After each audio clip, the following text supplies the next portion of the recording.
that could benefit a lot from activities that focuses on safety and appropriation of space and community building. And such activities has already been developed here with groups such as Got Craft and projects such Love Bombing, for example. And I believe that that's where true social innovation comes from, not from disruptive ideas, but rather from activities that tries to build on these values.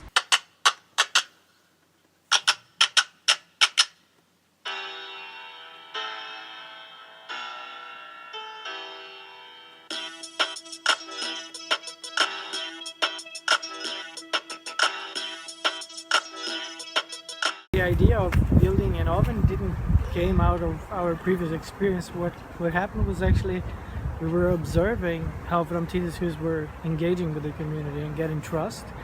Food was crucial, like there is this grilling tradition around and people gather around food and bring their own food.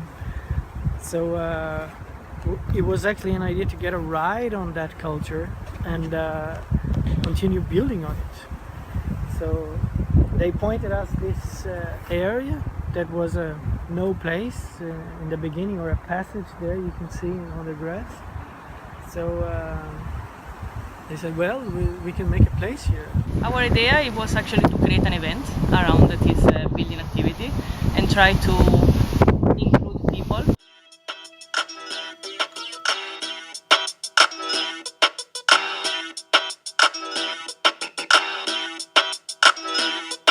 Because we thought that this oven was something that we don't do for them. It's actually something that we do together.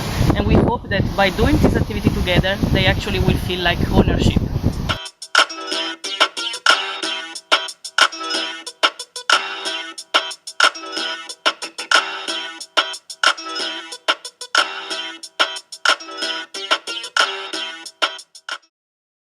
There were less people than expected that were actually like helping to build, but there were tons of kids, and that was also awesome, of course. Just to tell you the truth, is that be having you packing and ready to lose it. Pushing Lambos and Harleys, rocking Roberto Cavalli. Now I got a new hobby, diamonds and tattooing bodies. Watch me crash through the party. Go ahead and spaz, girl. Tattoo in the name of my. And they were also really interested and excited, but of course it's different to work with kids, especially if it's a building activity, which is like the whole day. At some point they get tired, and then it's more about playing and running around. So we had some issues to get the oven done. When we mixed the clay and the sand and everything, the mix was not right from the beginning. Like it felt really waterish, and it doesn't matter how we add more powder to it, it was still not sticking. But we had to deliver the oven, we had the mission to bake pizzas that day, and there was a lot of expectation around it.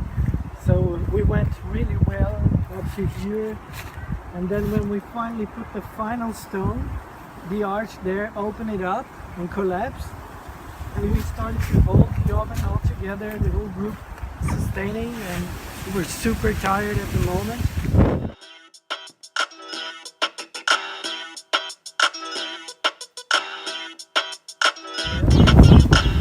Well, you learn from your mistakes.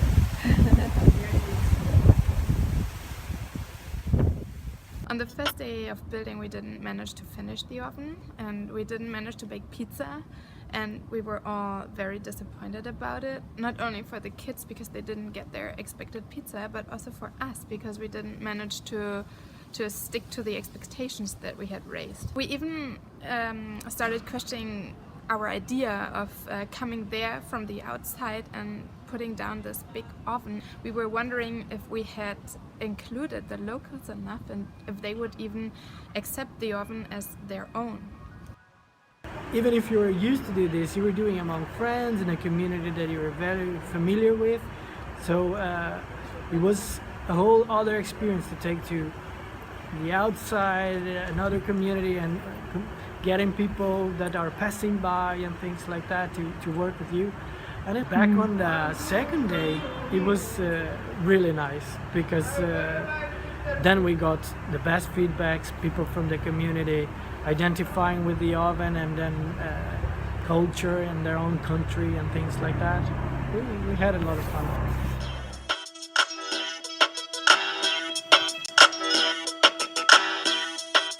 It was very interesting working with Lindängen because when you get here, we have a very different impression or point of view than what you hear in the news or in the newspapers. So the place it has much more love and it's much more vibrant than we would have expected.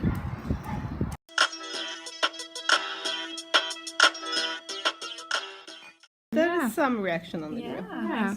Very nice. It's kind of nice. Fantastic or very lovely. This reminds me of old time when my mother stand next to the grill. She used to bake the most tastiest pita bread. Now I understand that me and Sarah, the other colleague, should hang around in Lindängen after our meeting. What a miss!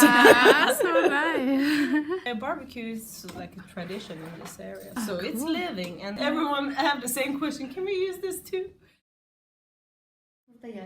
Och jättebra, här finns miljöugnen. Ja, det är samma ugnen.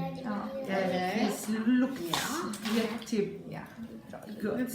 Ja, bra. Men jag tror denna plats, det är inte bra, måste flytta. Varför? Det är långt. Så hon kan inte fram och tillbaka. Den är köket här. Köket. Kanske du måste flytta till lite nära. Och ligga på storbordet. Ja. It's nice.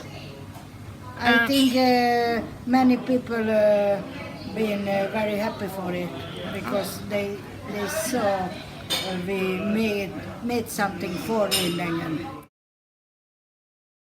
I think the oven connects really well to what we're trying to do. It's good in many ways. For one is that it's concentrated around food and cooking food together, which is what we usually do when we do stuff in the square.